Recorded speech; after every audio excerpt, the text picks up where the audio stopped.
My husband's love child was exposed after 7 years of marriage. 7 years into our marriage, Alexander Whitmore's love child was exposed. The tabloids revealed the mother was a newly returned model. Social media erupted. Finally divorcing that crazy woman?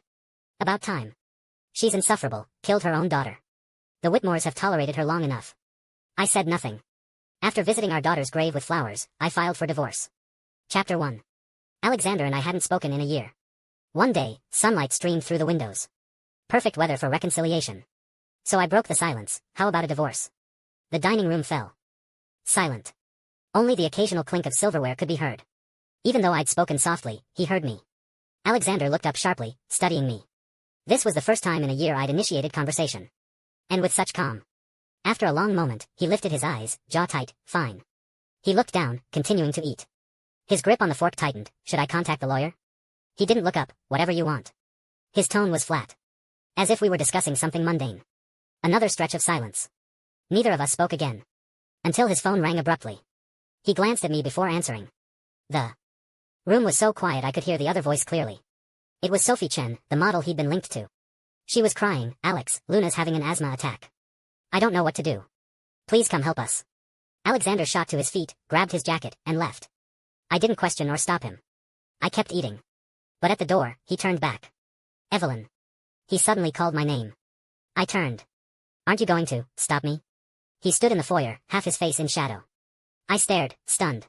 For a moment, I didn't know what to say. Finally, I asked quietly.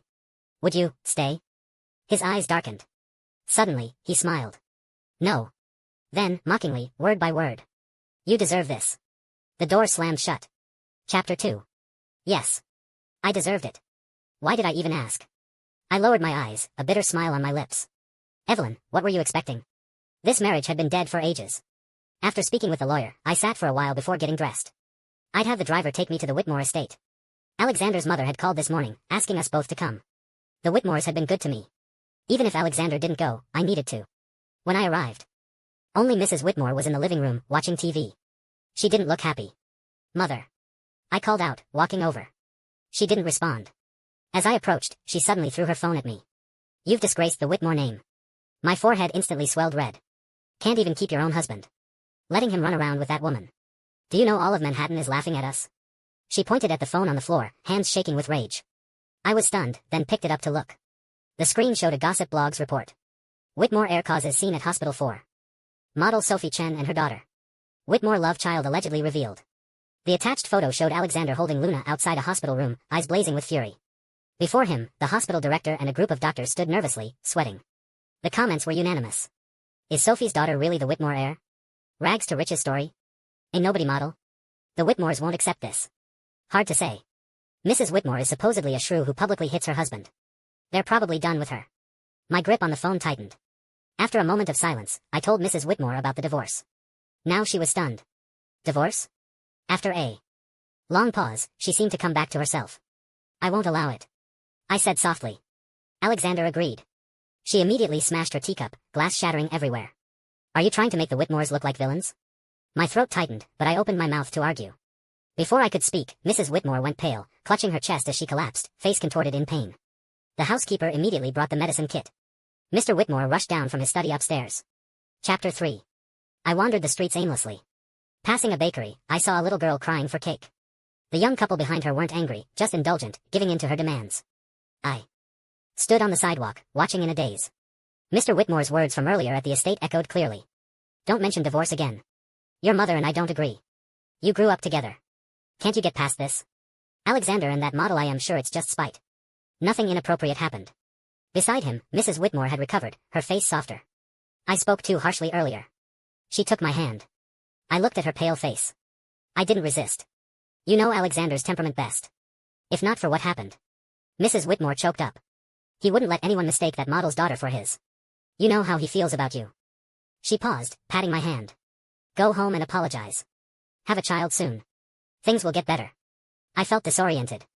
I remembered a year ago, when Alexander came home drunk, supported by friends. After they left, I went to get him hangover medicine. He grabbed me, his usually cold eyes hazy with alcohol. Evie, let's have another daughter, okay? I froze, eyes burning with tears. But the next second, my gaze caught the lipstick stain on his white shirt. I shoved him away forcefully. He fell to the floor, wincing and holding his head, sobering slightly. He didn't get up, just sat there staring at me, eyes dark. I didn't look at him, keeping my head down. After what felt like forever, Alexander suddenly shook his head and laughed hoarsely. I'm such a fool, asking for trouble. He stood abruptly, putting on his jacket. I sighed, asking where he was going while drunk. Somewhere I'm welcome. He stood still, face cold. I realized he meant Sophie's place. Better than staying here, looking at Mrs. Whitmore's face. Chapter 4. When I got home, I noticed the second-floor study light was on. I was surprised. Alexander never came home this early. I opened the door to find the housekeeper waiting. She looked like she wanted to say something but couldn't. Ma'am, we have guests. Along with children's laughter. From inside. My hand paused on my purse. The housekeeper said timidly, Mr. Whitmore brought that model and her daughter. I put down my purse calmly. It's fine. Go about your business. She nodded and went to the kitchen. I gripped the stair railing, glancing at the now quiet living room, but didn't go over. I turned to go upstairs. Suddenly, a shattering sound rang out. From that room. My heart clenched. I rushed back. What are you doing? In the long-unused nursery, Luna was jumping on the child's bed. On the floor lay a jade pendant, broken into 3 pieces, the engraved words shattered. Sophie was crouching to pick up the pieces, tossing them in a trash bag. Hearing my voice, Sophie turned, holding up the last piece of jade, smiling triumphantly. Luna's just being playful. You don't mind, do you? With a crack, she stepped on the scattered jade fragments. My mind went blank for several seconds. Then rage boiled in my chest. Finally, something in my head snapped. I lunged at her. Until a hand gripped my wrist forcefully, followed by a low roar. What the hell are you doing? The pain brought me back to my senses. Alexander's dark face suddenly filled my vision. Behind him, Sophie held Luna, crying prettily, her face bearing several scratches. Alexander's eyes swept over her face. He turned to me, brows furrowed, radiating cold fury. Who said you could hit her? His tone was vicious, yet familiar. Tears welled in my eyes. I'd heard him say this before. Only then, his anger wasn't directed at me. I bit my lip hard. I held up what I'd grabbed from Sophie, the jade fragment, now just a stub, with both hands. Held it before him. Alexander, this was our Lily's jade pendant. Tears rolled down immediately. How could you let them break our daughter's last keepsake? Alexander's pupils contracted violently. As if struck by lightning, he froze completely. Chapter 5. Alexander and I once had many loving years together. We had a beautiful daughter. Those years were blissful. But that warmth ended last winter. Alexander and I had our worst fight. At the peak, he stormed out. Lily hugged his leg, not letting him leave. He pushed her away. For the first time, he was cold to our daughter. Don't be annoying like your mother. Alexander didn't come home for days. Until I saw his scandal in the tabloids. Holding my phone, I felt my blood turn to ice. The Whitmore heir had indeed been wild in his youth, but one word from me about not liking it, and he'd stopped everything. I realized this was his punishment for me. In that moment, blood rushed to my head. Without thinking, I ran out. My only thought was confronting him. Then our daughter had her accident. She was so small, her body so limp. She'd never smile at me again. I held her helplessly, crying until my throat was raw. But Alexander's phone was unreachable. When I found him at the bar, he was drunkenly embracing a new singer. I went crazy, overturning tables. I threw drinks at him, hit him in public. His head turned from the blow, but he wasn't angry. His lips curved. Mrs. Whitmore finally came looking. He thought I couldn't stand it anymore, coming to beg him home. I pressed my lips tight, as if only that would stop them trembling. But he misunderstood. He raised an eyebrow, eyes teasing with hidden indulgence. What, reluctant? Did our little princess force you to come? He even joked, not knowing his little princess had gone to another world. Tears pooled in my eyes. Alex. Before I could finish, the woman in his arms suddenly stood and shoved me hard. Unprepared, I hit the coffee table. Who are you to hit Alex? You're dead. She stood with hands on hips, looking down at me arrogantly. Alexander's face instantly darkened. He suddenly turned and kicked the singer down. Who said you could touch her? My head throbbed from the impact, pain making me laugh. Alexander was startled by my strange behavior. He panicked, crouching down frantically. Evie, what's wrong? Where does it hurt? I kept laughing, tears streaming down as I laughed. I must have looked hideous. I looked at him and said, Lily is dead. Alexander's eyes then looked just like today. Shock, panic, guilt. That singer quickly disappeared. That night, he buried his head in my neck, tears soaking my shoulder. Evie, I only have you now. But a month later, Sophie appeared at his side. A model who'd just given birth and returned to work. The media loved it. People mocked Amla. No wonder the Whitmore heir was tired of his wife. So this was his type. When I found out, I broke down, made a scene. Alexander bit down on a cigarette. After a long, long time, he spoke coldly. If you hadn't been willful, how would Lily have had an accident? Chapter 6. The room was dim. I didn't know how long I'd been sitting. The door suddenly opened from outside. The lights flicked on. I turned stiffly. Alexander stood in the doorway, backlit, his expression unreadable. He knelt on one knee before me, reaching out to hold me. Evie, don't be sad. I've sent them away. I wouldn't let him hold me, struggling. His arms tightened, his tone like coaxing a child. Be good, stop fighting. I couldn't break free, just glared at him with hatred. Don't touch me. Meeting my hateful gaze, he froze. Then grew angry. He suddenly punched the fragment-covered floor, his hand bloody, but he didn't notice. He kicked over tables and chairs. You always have this disgusting expression. No matter what I do, you're never satisfied, are you? Seeming truly furious, his eyes were bloodshot, tone ice-cold. No wonder people talk about you that way. You really deserve it, Evelyn. The door slammed shut. The room fell silent. I looked at the wreckage, and after a long while, blinked and laughed softly. Then lowered my head, continuing to piece together the fragments carefully. What else could people say about me? Always the same things. I didn't even need to look to recite them. The Whitmore wife is insufferable. Killed her own daughter a year ago. Alexander nearly went mad losing his child. He's long been disgusted with her. She doesn't deserve to be a mother. No wonder the Whitmore heir likes our Sophie. She adores her daughter Luna, she's a qualified mother, works hard too. Divorce and marry Sophie already. The poor mother and daughter need a home. That Mrs. Whitmore is heartless. The Whitmores kindly took her in, protected her family's assets, and she repays them like this. Right, that kind of woman won't divorce. Mr. Whitmore is too kind, too sentimental. Chapter 7. Alexander never came home again. But I could still track his whereabouts through the media's endless coverage. He used his connections and funding to boost Sophie. Got her on international runways. Whitmore heir spends fortune promoting model Sophie Chen. With capital backing, a nobody model became a supermodel. When Mrs. Whitmore called asking about Alexander, I was confused. I thought she'd seen the news like me. Until she rambled on. Finally changing topics. You child, you're so stubborn. Alexander's fooling around outside, aren't you hurting too? I suddenly understood. Mrs. Whitmore knew all along. When I didn't answer, she sighed on the other end. Evelyn, is it so hard to apologize to him? I still said nothing. She actually got angry. What's the point of this attitude now? Are you not going to live anymore? If I'd known you'd end up like this, I never should have let Alexander marry you. The line went quiet. I heard Mr. Whitmore beside her, trying to calm her. His voice was muffled and heavy. He probably didn't want me to hear, covering the phone. But it was useless. I still heard Mrs. Whitmore's slightly accusatory tone. Alexander wasn't like this before. She drove him to it. He's my own son. My heart aches for him. The call ended. I sat on the sofa for a while. A message popped up. From a senior from school. He was a renowned psychiatrist. Evelyn, are you at the hospital? I was stunned, then remembered I had an appointment with him today for a follow-up. I'd almost missed it. Chapter 8. Your mood has improved significantly. Keep it up. I'll prescribe some medication to help you sleep better. It'll aid recovery. I walked alongside him, listening to his assessment. I nodded, about to thank him.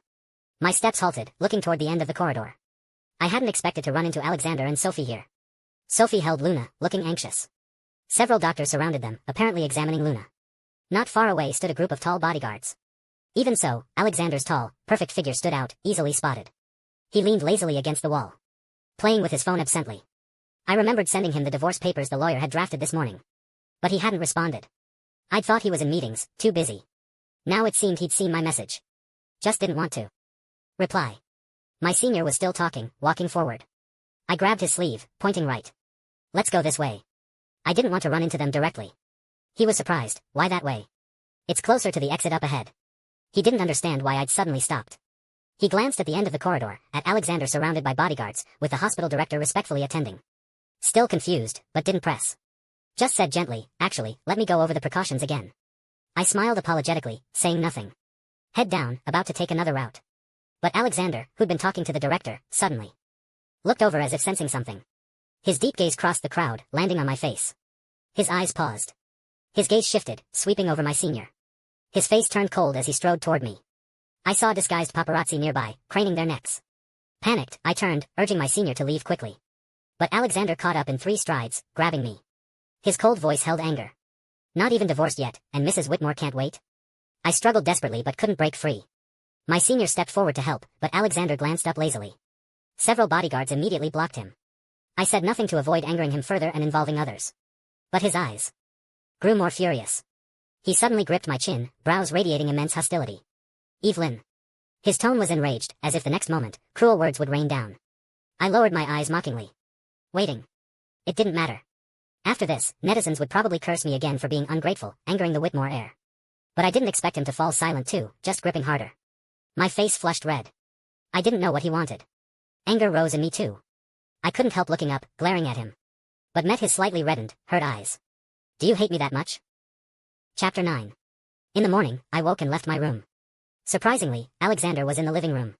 Half sunken into the sofa, cigarette between his fingers. I thought he'd never come back. That day at the hospital, I hadn't answered, just lowered my head. He stared at my head for a long time, his grip on my wrist showing bulging veins. Fine. Fine. Fine. He ground out the words through clenched teeth. Then stormed off in rage. Even when Sophie called after him, he didn't look back. Hearing my movement, he turned. I didn't move. He stubbed out the cigarette, stood and approached, taking my hand. Up already? Sleepyhead.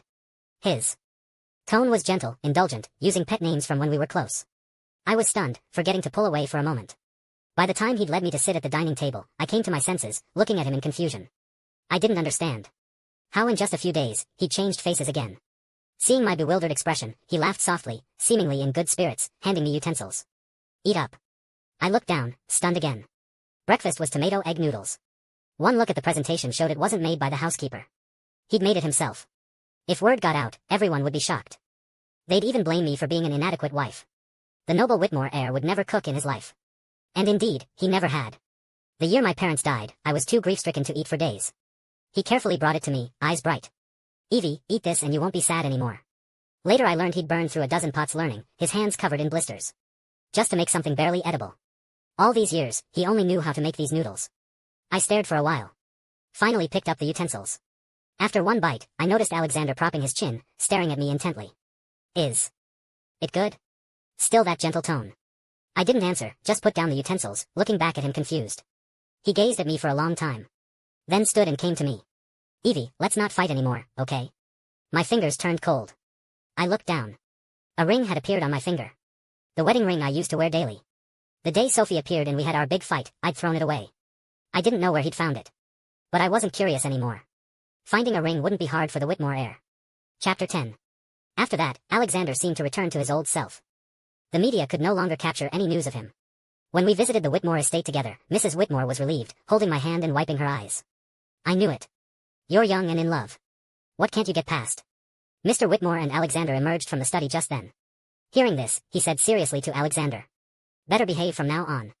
Alexander walked over casually, hands in pockets, and put his arm around me. I will. He answered, but leaned down, lips by my ear, warm breath tickling. Otherwise, Mrs. Whitmore really won't forgive me. I turned away uncomfortably, meeting his teasing gaze. I looked away, ignoring him. But didn't push him away. It would be pointless anyway. His arm around my waist was so tight I could barely breathe. He never intended to let me break free from the start. I simply played along for the elder's sake. But leaving the estate, he still held on, unwilling to let go. I looked at him. He was still smiling, looking very pleased. As the driver opened the car door, I wanted to tell him to let go. Alex, Luna has a high fever. Sophie's tearful voice suddenly rang out. Before I could react, the arm around my waist suddenly released. The person beside me had already shot off like an arrow. The force made me sway. When I steadied myself, all I could see was Alexander running away frantically with Luna in his arms. I watched quietly. Watched that stumbling figure until it disappeared at the end of the road. He never looked back once. I tugged at the corner of my mouth, placing a hand over my heart. I thought it would hurt badly here. Strangely, I felt nothing. I even fell asleep early that night. Until I woke thirsty at midnight. The shadow by my bed startled me. Looking closer, it was Alexander. In the dim moonlight, I saw him. Lower his eyes, voice hoarse. Sorry. This is the last time. Chapter 11. The next day, Alexander unusually didn't go out. He stayed home watching movies with me. During this time, his phone vibrated repeatedly. I glimpsed Sophie texting him. I didn't pay attention, continuing to watch TV. Only after the movie ended and Slender Fingers handed me water did I realize with surprise. Alexander was still here. He hadn't gone to Sophie. He lazily leaned against the other end of the sofa, propping his head, watching me for who knows how long. I turned off the TV, was silent for a moment, then asked. Want to visit Lily? He suddenly sat up straight, eyes full of surprise. Seemingly surprised I'd invite him. I'll go with you. Chapter 12. Leaving the cemetery, a light drizzle began. Alexander took off his jacket to shield me. I stepped aside. I said quietly, Alexander, sign the papers. The jacket in his hand fell with a thud. He looked down at me, frowning. Didn't we agree not to fight? Yes, no more fighting. Let's divorce. His face instantly turned cold. I ignored him, turning to leave. But was pressed against the car. Why? Have you thought about me? He paused. About Lily? His eyes were red, chest heaving violently, whether from anger or sadness. Do you want to be the one who betrays Lily? I shook violently, almost instantly understanding his meaning. I looked up, rain falling on my face. The wet sensation felt like our daughter playfully kissing my face. I hope Daddy and Mommy stay together forever. That was the birthday wish our 4-year-old made. The nanny inappropriately joked, what if they divorce and separate? Little Lily didn't understand much, only heard, separate. She immediately wailed, crying earth-shatteringly. No. They can't. Daddy will always love Mommy, and Mommy must love Daddy. Alexander and I exchanged helpless looks at the time, coaxing her. Okay. Mommy will never leave Daddy. I pulled back, looking at the furious Alexander before me. My eyes stung. No, Lily would agree. Because Lily was so good, so understanding. During that time when Alexander and I first fought badly. She watched Daddy stay out all night. Constantly in the tabloids. Watched Mommy constantly breaking down but trying to stay strong. The night before her accident, she secretly hooked her finger with mine under the covers. Her childish voice soft, Mommy, don't be sad. Let's not want Daddy anymore, okay? I wiped my tears, saying nothing. Oh, I know. Is Mommy sad because she promised Lily to keep her word? I froze. She buried herself against me, her soft little hands circling me. Lily's wish doesn't count anymore. Mommy, don't cry. I wept in grief, tears blurring my vision. Alexander's face drained of all color, frozen in place. Chapter 13. Walking out of City Hall, I stood on the steps. Feeling unprecedented peace. Alexander wore a black coat, coming up from behind. I'll explain to my parents. I nodded, said okay. Mr. and Mrs. Whitmore didn't know yet. I called a taxi to the shop next door to retrieve my large suitcase from storage. Alexander was stunned. Where are you going? Alex. Daddy. His voice overlapped with Sophie and Luna's. Sophie had come too, somehow. She wore a white dress, holding Luna's hand, standing not far away. I didn't look much, turning back as the taxi arrived. I had the driver help with the suitcase. About to get in. But Alexander ignored Sophie and her daughter, chasing after me, holding the car door. Evie, where are you going? I was confused. We were divorced. Why was he still so curious? I was about to speak. Behind us came Sophie's helpless scream. Luna, what's wrong? Alex, come. Quickly. Alex. Sophie's voice grew more shrill. Alexander finally frowned and turned. I quickly had the driver leave. Shaking him off. If we didn't leave now, I'd miss my flight. On the plane, the weightlessness made my ears ring. I seemed to hear Lily's voice again. She seemed to be saying, Mommy, be happy. Chapter 14. Alexander's POV. Just back from a business trip, I received Mother's call. Said she hadn't seen Evelyn in a while, asked me to bring her for dinner. My hand tightened on the phone. I suddenly realized Evelyn had been gone over a month. Since she left, I never went home again. Had my assistant pack my schedule full. When tired, I slept at the office. Perhaps I didn't want to face it. That house without her always felt empty. In the past, no matter how late, there was always a light left for me. But now, there wasn't. After a meeting at the company, I went to the estate. Entering, only Mother was in the living room. She was enthusiastic at first. But after glancing behind me, she froze. Where's Evelyn? I answered, divorced. She froze again. Her face immediately darkened, almost shouting. Didn't I tell you we don't agree to divorce? Did you initiate it? She asked.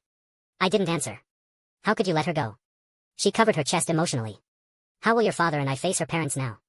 I let her scold me. Finally, I spoke coldly. Is it really just because you can't face them? Not because of guilt? Mother's shouting stopped. She pointed at me, hands shaking badly. But couldn't make a sound. Father quickly helped her sit, then slapped me hard. Ungrateful child. What nonsense. I wiped the blood from my mouth. Smiled. Isn't it? Outsiders only know the Whitmore family protected the Lancaster assets, praising your loyalty, taking in Evelyn, having me marry her. I laughed coldly. But who would think Evelyn's parents died saving you too? The Lancaster assets were carved up by you and other families.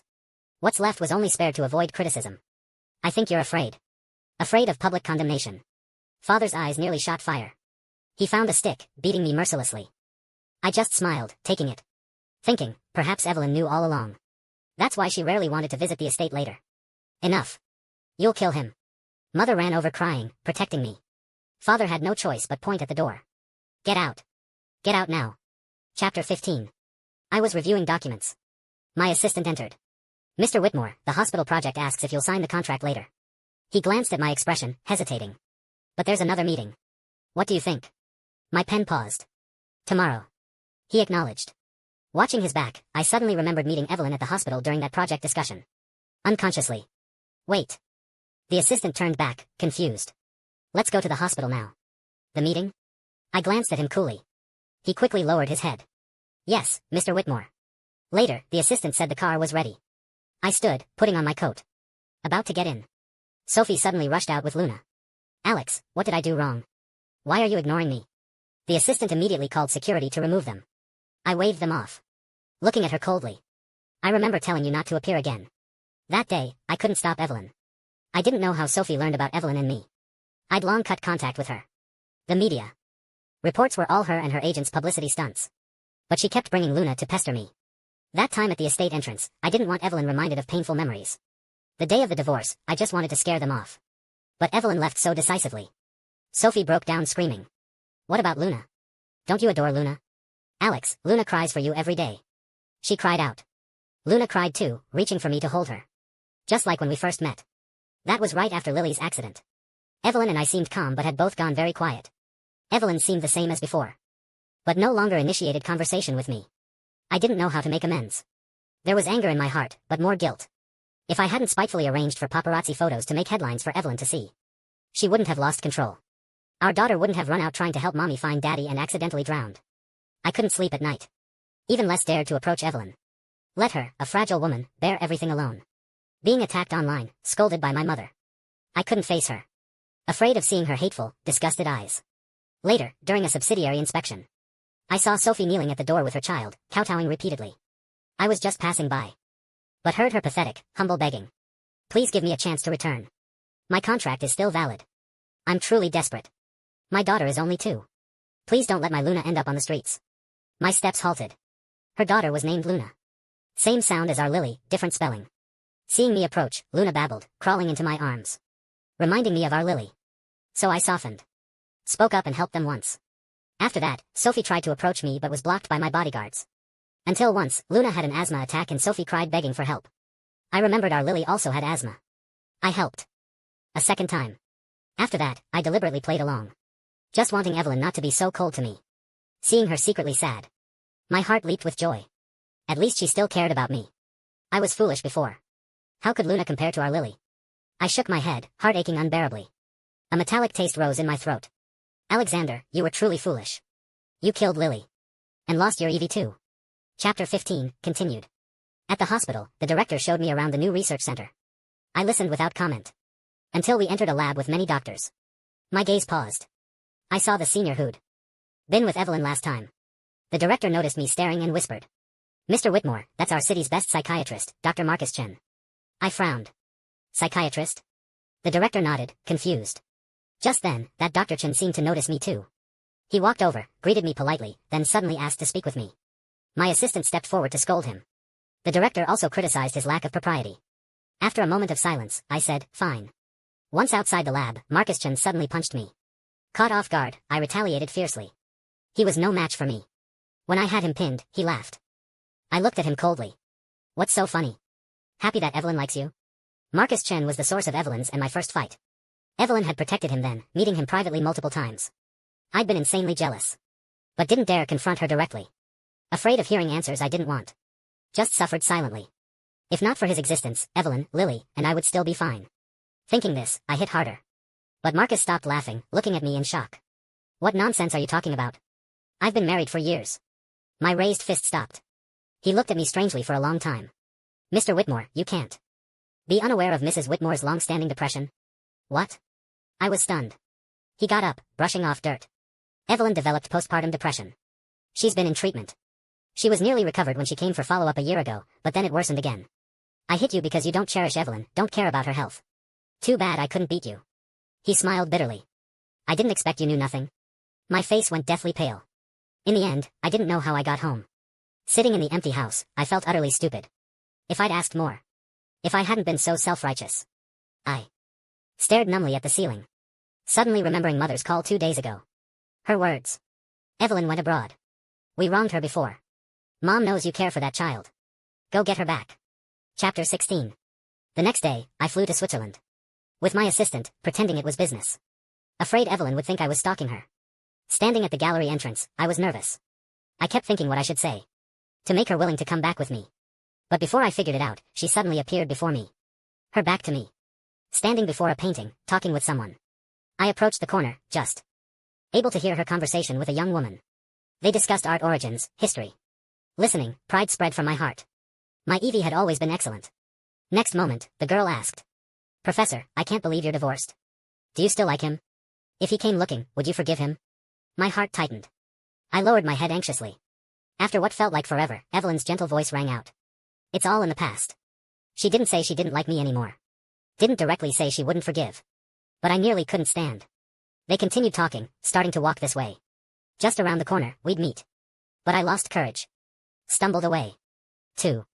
My assistant's confusion, I shakily ordered return tickets. Not daring to stay another second. Afraid of hearing other things I couldn't accept. Even with divorce, I hadn't been sad. To me, that certificate meant nothing. She would always be Mrs. Whitmore. Only she could be. If she wanted divorce, I'd grant it. I thought I'd give her time to calm down. There'd be plenty of chances to win her back later. Even if Mother hadn't mentioned it, I would have come looking. But in this moment, I thought I'd truly lost my Evie. Chapter 17. I started racing again. This was something I'd done in youth. Back then, Evelyn always accompanied me. When I won and was surrounded by everyone, she'd watch quietly from the sidelines. When everyone only cared about my glory, only she would touch my injuries tenderly after, asking if it hurt. Cheers from the track brought me back. I'd been overtaken. I slammed the accelerator. Scenery flew backward rapidly. How could I lose? If I won first place, I could propose to Evelyn. Evelyn had agreed to marry me during that wild celebration. So how could I lose? Faster, even faster. Crossing the wetlands, the wheels suddenly skidded. The car flew off the track. In that moment heading for the barrier, I wasn't afraid. My first thought was, if Evie knew, would she worry about me? I suddenly remembered secretly visiting her abroad these years. 6 months ago, I'd gone again. She wore a blue dress, standing at the end of the street. Still so beautiful. My gaze locked onto her greedily. Suddenly, she looked this way, eyes filling with a smile. Then ran toward me. She saw me. My palms were sweating. I didn't dare move. But a man rushed out, catching her, nervous as anything. You're pregnant. Why so reckless? Though scolding, his tone was all tenderness. She was married? And pregnant? I felt struck by lightning. She hadn't seen me. She was rushing to her current husband. She'd moved on. Only I was still trapped. My heart felt crushed by a boulder, suffocating. I fled back home like a madman. A loud crash. The car hit. Screams of terror rose around. I closed my eyes, tears sliding from the corners. Perhaps. Never again. The end.